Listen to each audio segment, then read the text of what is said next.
Topic po natin, 10 controversial na pagkain.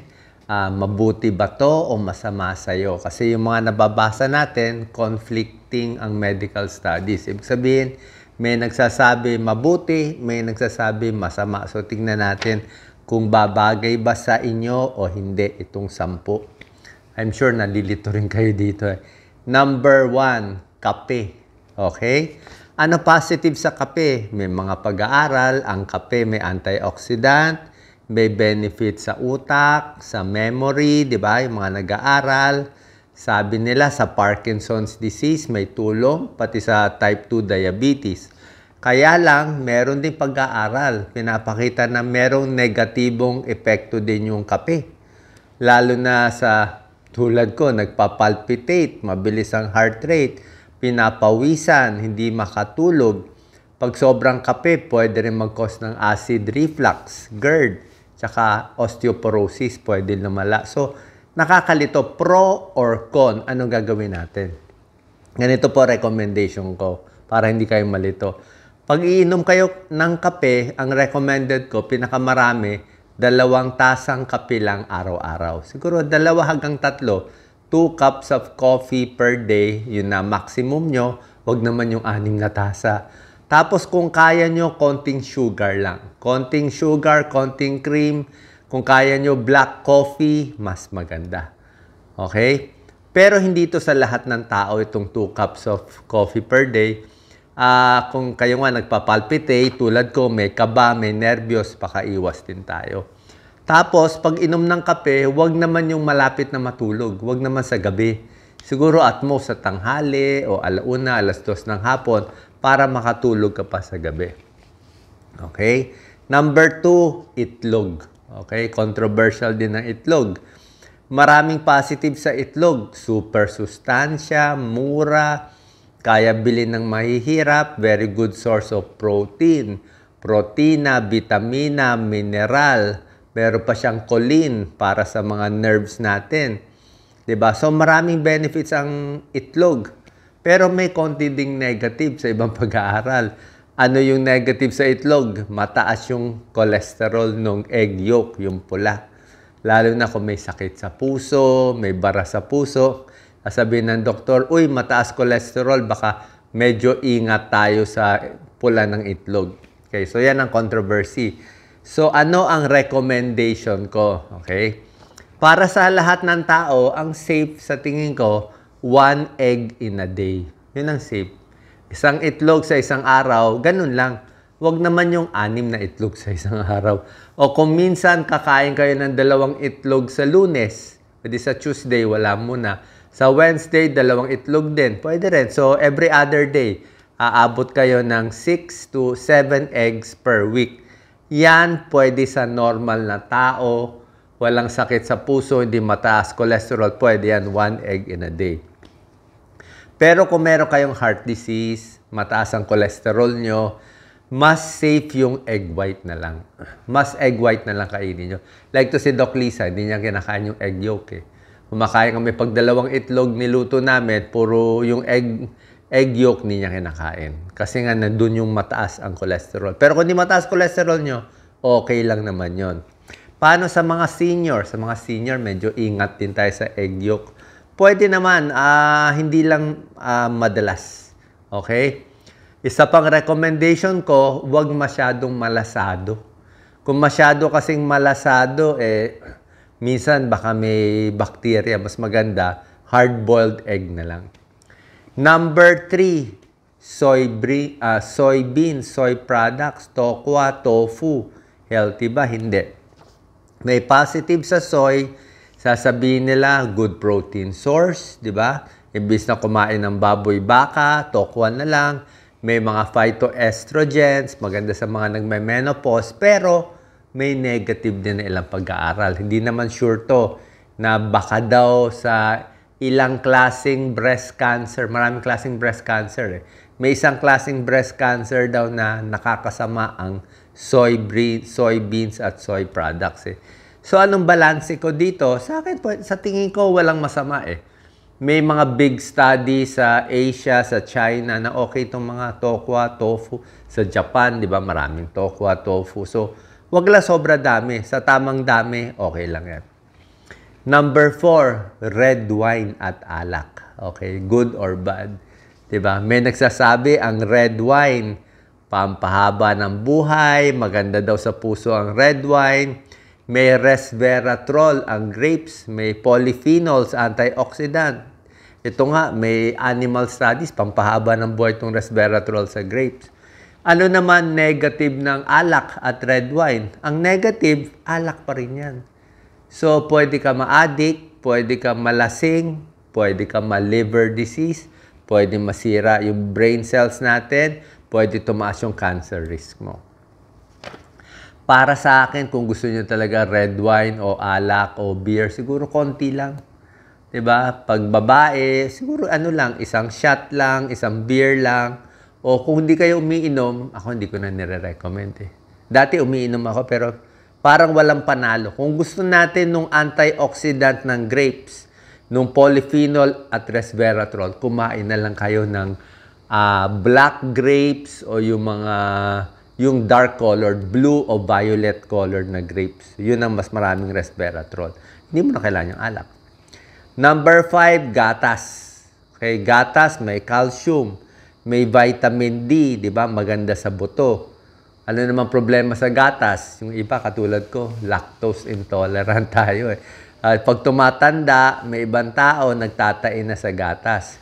At yung gatas, maraming saturated fat ha, mataba siya. Lalo na yung full cream dairy, mataba siya. So, kung mataas cholesterol mo, heart disease, high calorie rin to. So, ano recommendation ko sa gatas? Pwede mga low-fat milk. Diba? Low-fat milk, pwede yan. Soy milk, tulad na sinabi ko sa tofu, pwede rin soy milk. Meron din yung almond milk, yung mga nuts, almond milk. Huwag lang masyado matamis. Pwede rin yogurt. Makukuha mo rin yung calcium sa yogurt. Basta huwag rin yung matamis at unflavored lang yung yogurt. Other sources of calcium bukod sa milk, meron mga dilis, sardinas, isda, green leafy vegetables, may calcium din yan, tofu, tsaka sinasabayan pa ito ng orange juice o dalandan. Pag may kinakain kang may vitamin C, mas na-absorb din yung iron eh. Tsaka yan, may tulong din yan. Number 6, isda at seafood. Good or bad. Diba? Ayan. Ang good ng isda, diba sinasabi ko, may positive yan. Mackerel, sardine, tuna, salmon, bangus, may omega-3 fatty acids. Para sa puso, para sa utak, para sa triglyceride, para sa palpitasyon. Good yan. Diba? May mga omega-3 supplement pa. Ano negative sa isda? Kaya alam naman natin yung isda ngayon, pag malalaki, baka may mercury, may contaminant, bawal sa buntis. Diba? Lalo na kung madumi yung ilog, o paano gagawin natin. So, ang tip ko lang dito, dapat ang isda lutong-luto, tapos ang pagkain nito mga 3 times in a week lang. Sa isang linggo, mga 3-4 na beses. Okay? Tapos yung mga isda, wag lang masyadong malalaki. Yung tuna, medyo hinay-hinay. Yung mga malilit na isda, pwede. Sa seafood, sa hipon, shrimp, pwede yung katawan ng hipon, yung ulo, medyo ingat lang konti. Nandun yung cholesterol eh. Alimango, pwede din yung laman, wag lang yung aligi, yung taba. Number 7, red meat, pork and beef, good or bad. Okay? Pork and beef, maraming good points siya. Protina, pampalakas, iron, may vitamin B, protein source, pag tumatanda, pampalaki ng muscle. Kaya lang, alam naman natin, red meat, di ba? Mataba yan eh. May processed meat pa. May pag-aaral, pag puro pork, puro beef, tataas ang cancer, tataas ang prostate disease, tataas ang heart disease sa puro taba. So, ang masasabi ko lang, pwede kumain ng karne paminsan-minsan. Okay? Paminsan-minsan, sige, pork, minsan beef, minsan naman isda naman. Tsaka minsan naman tofu naman, tokwa at vegetables. Moderation in everything. Tapos yung processed meat, konting bawas tayo sa processed meat, sa hotdog and sa ham. Number 8 out of 10 controversial foods, dark chocolate. Di ba? O maganda ang dark chocolate, 'di ba? Yung 70% cocoa, 'di ba? Hindi milk chocolate, matamis 'yun eh. O white chocolate. Dark chocolate yung mapait, maraming antioxidant, maraming maganda sa puso, maganda sa blood flow. Ang problema lang, mataas sa calories.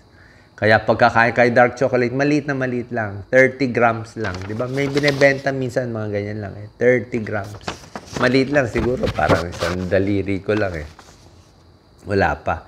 So, konting-konti lang. 30 grams lang. Okay? Huwag masyado marami. Small amount. Number 9, controversial, coconut oil. Okay? Ito, very controversial. Sa Pilipinas, gusto natin coconut oil. Marami tayong coconut. Kailangan benta natin yung coconut eh. May positive na pag-aaral sa coconut oil. Meron siyang medium chain triglycerides, MCT, na maganda sa utak, mabilis ma-digest. Kaya lang, pag sa Amerika, marami silang negatibo sinasabi sa coconut oil na mataas yung saturated fat, baka tumaas daw yung cholesterol, baka daw magkasakit sa puso, pero hindi pa naman sure to. Ay mga US studies to, mas gusto nila olive oil. So anong recommendation ko sa coconut oil? Sa coconut oil, sa akin, pwede naman gumamit eh, kahit anong oil para sa akin. Coconut oil, o corn oil, o iba. Kung may pera, olive oil. Ang secret lang, wag lang maraming oil ang gagamitin.